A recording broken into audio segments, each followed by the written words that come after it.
Good morning students, मेरा नाम है वैभव। आज हम पढ़ेंगे कक्षा 11 केमिस्ट्री का चैप्टर नंबर 5 ऊष्मगतिका या थर्मोडायनेमिक्स। आज हम इसके पहले भाग को पे चर्चा करेंगे और अपने पाठ की शुरुआत करेंगे। तो चलिए फिर बिना किसी देरी के शुरू करते हैं। हम्म, तो आज हम पढ़ेंगे पहले परिचय कि जो ऊष्म गतिका या थर्मोडायनेमिक्स है ये क्या होता है, और आज हम इस पार्ट में क्या क्या पढ़ेंगे। उसके बाद हम ऊष्म गतिका के कुछ तकनीकी शब्द जैसे निकाय एवं परिवेश और जो निकाय है इसके प्रकार, इन सभी पर चर्चा करेंगे। और ये आपकी पुस्तक में 5.1 पे दिया है, और इसी के भीतर 5.1.1 और मतलब 5.1.1 और 5.1.2 पर ये दिए हुए हैं। तो बस इन्हें पुस्तक से देख लीजिएगा। ठीक है, तो चलिए परिचय। जब ईथन जैसे मीथेन गैस, रसोई गैस या कोयला हवा में जलते हैं तो रासायनिक अभिक्रिया के दौरान अणुओं में संग्रहित रासायनिक ऊर्जा ऊष्मा के रूप में निर्मुक्त होती है। ठीक है। जब भी कोई फ्यूल या ईंधन, जैसे कि हम मीथेन गैस को ले लें या फिर रसोई गैस या कोयला, इन सब को लें, ठीक है, तो जब ये ईंधन जलते हैं, मतलब जब कोई रासायनिक अभिक्रिया होती है जिसके दौरान जो ईंधन है वह जल रहे हैं, है ना, तो अणुओं में संग्रहित रासायनिक ऊर्जा ऊष्मा के रूप में निर्मुक्त होती है ना। जब भी हम किसी ईंधन को जलाते हैं, है ना, मान लो कोयले को जलाया, है ना, और उससे हमें एक ऊर्जा मिलेगी, है ना, ऊष्मा की ऊर्जा प्राप्त होगी। ठीक है। ऐसे ही जब एक इंजन से में ईंधन जलता है तब रासायनिक ऊर्जा यांत्रिक कार्य करने में प्रयुक्त हो सकती है ना। ये जो रासायनिक ऊर्जा है वह यांत्रिक कार्य करने में प्रयुक्त हो रही है ना, क्योंकि ईंधन के जलने से इंजन चल रहा है ना। या फिर जब हम गैल्विन सेल को देखेंगे, गैल्विन या फिर गैल्वेनिक सेल को देखेंगे, तो वह विद्युत ऊर्जा प्रदान करती है। ठीक है। इस प्रकार ऊर्जा के विभिन्न रूप विशेष परिस्थितियों में एक दूसरे से परस्पर संबंधित संबंधित होते हैं एवं एक रूप से दूसरे रूप में बदले जा सकते हैं। ठीक है। जैसे टरबाइन जब घूमता है ना, डैम पे हमने देखा है टरबाइन है। जब टरबाइन के ऊपर पानी गिरता है ना, और टरबाइन घूमता है ना, उससे भी हमें ऊर्जा प्राप्त होती है, इलेक्ट्रिसिटी मिलती है ना, उससे विद्युत ऊर्जा हमें प्राप्त होती है। तो इन सभी को जो हम देखें, ठीक है, इन ऊर्जा रूपांतरणों का अध्ययन ही ऊष्म गतिका की विषय वस्तु है। ठीक है, तो चलो अब हम देखेंगे ऊष्म गतिका के तकनीकी शब्द। ठीक है। हमारी उत्सुकता रासायनिक अभिक्रिया एवं इनमें होने वाले ऊर्जा परिवर्तनों को जानने की होती है। ठीक है। रासायनिक अभिक्रिया और उनमें जो ऊर्जा का परिवर्तन होता है इसको जानने की हम इच्छा रखते हैं। इसके लिए हमें ऊष्म गतिका में प्रयुक्त होने वाले कुछ तकनीकी शब्दों को जानना होगा। इनका वर्णन नीचे दिया गया है ना। कुछ तकनीकी शब्द है, क्योंकि जब हम इन्हें जानेंगे तब हम ऊष्म गतिका या फिर थर्मोडायनेमिक्स में आगे और कुछ सीख पाएंगे। ठीक है। जैसे पहला है निकाय एवं परिवेश। ठीक है। ये आपकी पुस्तक में 5.1.1 पे दिया हुआ है। ठीक है। तो निकाय मतलब होता है सिस्टम। ठीक है। अगर हम निकाय बोलें और परिवेश देखें, तो निकाय जैसे कि एक हम बीकर लें, है ना, बीकर या कोई भी डब्बा लें। ठीक है। एक बीकर हमने लिया, ठीक है, एक बॉक्स लिया हमने, ठीक है, और उस बॉक्स के अंदर, ठीक है, उस बॉक्स के अंदर हमने पानी डाल दिया। ठीक है। तब जो बॉक्स है, ठीक है, जो बॉक्स या बीकर है ये हुआ निकाय, है ना। और उसके अतिरिक्त मान लीजिए हम कमरे में हैं, ठीक है, और बीकर है, बीकर के अंदर हमने पानी डाल दिया, तो जो बीकर और उसके अंदर जो है उसे हम निकाय बोलेंगे, और बीकर के अलावा जो पूरा कमरा है उसे हम परिवेश बोलेंगे। ठीक है। तो निकाय हुआ सिस्टम जिसे हम देख रहे हैं, है ना, मतलब हम बीकर को ही देख रहे हैं, बीकर में ही हमारी अभिक्रिया होगी। और परिवेश बीकर को छोड़ के, है ना, तो निकाय को छोड़ के जो भी होता है वह परिवेश होता है। ठीक है। ऊष्म गतिका में निकाय का अर्थ ब्रह्मांड के उस भाग से है जिस पर प्रेक्षण किए जाते हैं। ठीक है। जैसे हमने बीकर में पानी डाला था और इसी में है प्रेक्षण, मान लीजिए कोई रंग डालना है, ठीक है, इसी में प्रेक्षण, मतलब जिस पर प्रेक्षण हो रहा है, ठीक है, तो उसको हम बोलते हैं निकाय। और इसके अतिरिक्त जो कुछ भी है ब्रह्मांड में वो क्या हुआ, परिवेश। ठीक है। तथा इसका शेष भाग परिवेश कहलाता है। परिवेश में निकाय को छोड़कर सब कुछ सम्मिलित है। निकाय एवं परिवेश दोनों मिलाकर ब्रह्मांड बनाते हैं। ठीक है। मतलब जो बीकर है, बीकर हुआ निकाय, और निकाय को हटा के, मतलब निकाय के अतिरिक्त जो कुछ भी है उसे हम परिवेश बोलते हैं, है ना। जैसा कि हमने सेट्स में समुच्चय में पढ़ा था, है ना, कि मान लीजिए एक समुच्चय ए है, ठीक है, तो उसमें हमें कुछ अवयव दिए हुए हैं, तो ए जो है ना, ए जो है उसे मान लीजिए वो है निकाय, है ना, ए डैश मतलब उसके अतिरिक्त जो कुछ भी है वो परिवेश है। मतलब कुछ भी, जैसे कि हमने एक अभी बी कर लिया, अगर हम कुछ और भी चीज ले लें, ठीक है, जैसे लैपटॉप है ना, तो उस पे काम हो रहा है, ठीक है, तो लैपटॉप जिस पे काम है, जिस पे परीक्षण हो रहा है, तो क्या हुआ, निकाय। और इसके अतिरिक्त जो कुछ भी है वो क्या होगा, परिवेश होगा। ठीक है। तो निकाय और परिवेश मिला के ब्रह्मांड बनाते हैं। ठीक है। निकाय से अतिरिक्त संपूर्ण ब्रह्मांड निकाय में होने वाले परिवर्तनों से प्रभावित नहीं होता है।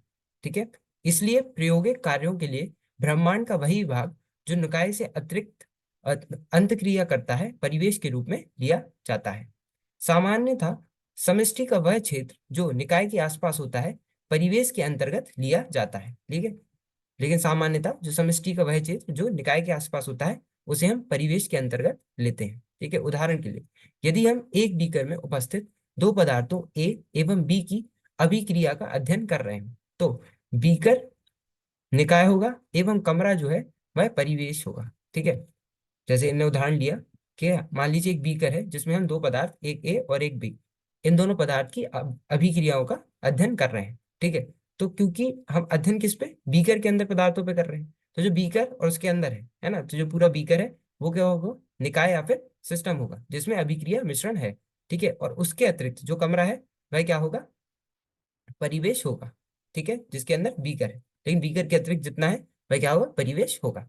ठीक है, जैसे कि ये देखो, ये इतना है क्या है, ये निकाय है ना, और ये जो बाहर का है इसे हम परिवेश कहेंगे। ठीक है, इतना समझ आ गया। चलो अब हम पढ़ेंगे निकाय के प्रकार। निकाय के कई प्रकार होते हैं। ठीक है, जैसे खुला निकाय, बंद निकाय या फिर विलगित निकाय। ठीक है, मतलब ओपन सिस्टम, क्लोज सिस्टम या फिर आइसोलेटेड सिस्टम।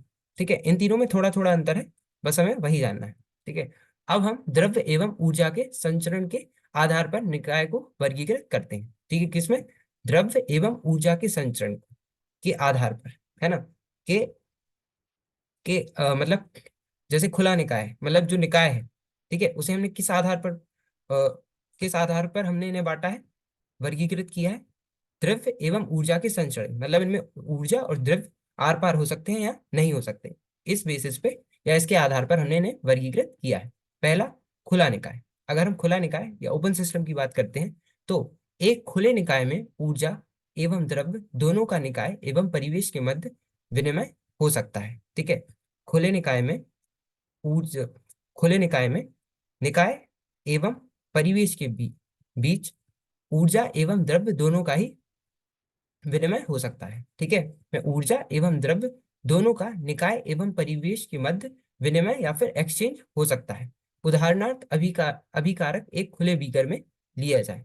ठीक है, अगर हम अभिकारक को एक खुले बीकर में लेंगे तो वह क्या होगा, खुला निकाय या फिर ओपन सिस्टम कहलाएगा। मतलब सीधा सीधा अगर ऊर्जा और द्रव्य, है ना, दोनों परिवेश और निकाय के बीच में ऊर्जा और द्रव्य का अगर विनिमय हो रहा हो तो वह है ओपन सिस्टम।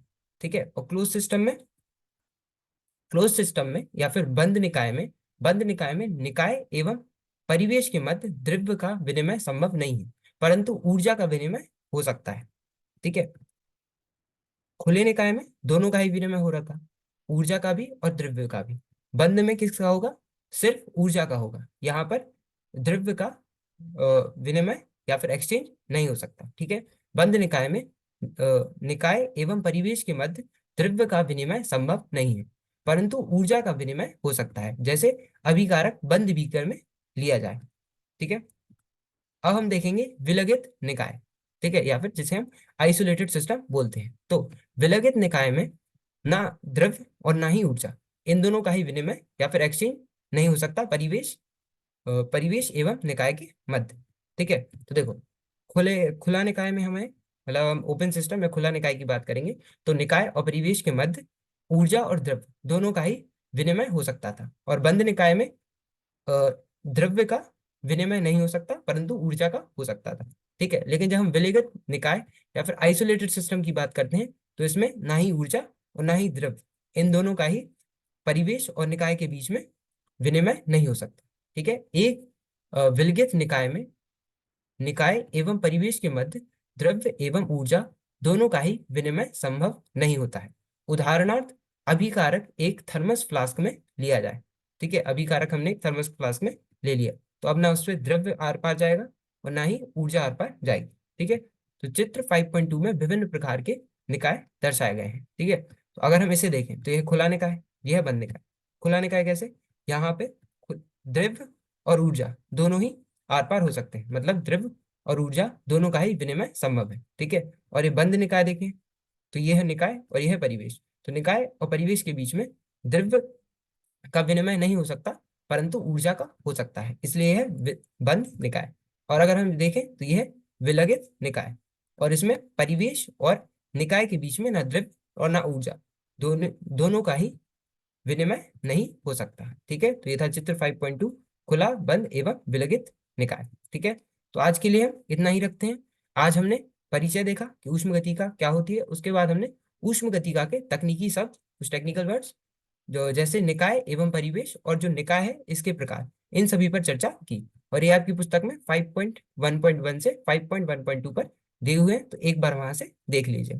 ठीक है, बाकी अगले भाग में हम निकाय की अवस्था और आंतरिक ऊर्जा, एक अवस्था फलन, ठीक है, जो आंतरिक ऊर्जा है वह एक अवस्था फलन है, इस पर भी हम चर्चा करेंगे। और ये आपकी पुस्तक में 5.1.3 और 5.1.4 पर दिए हुए हैं, तो अवश्य देख लीजिएगा। ठीक है, तो मिलते हैं अगले भाग में। धन्यवाद, थैंक यू।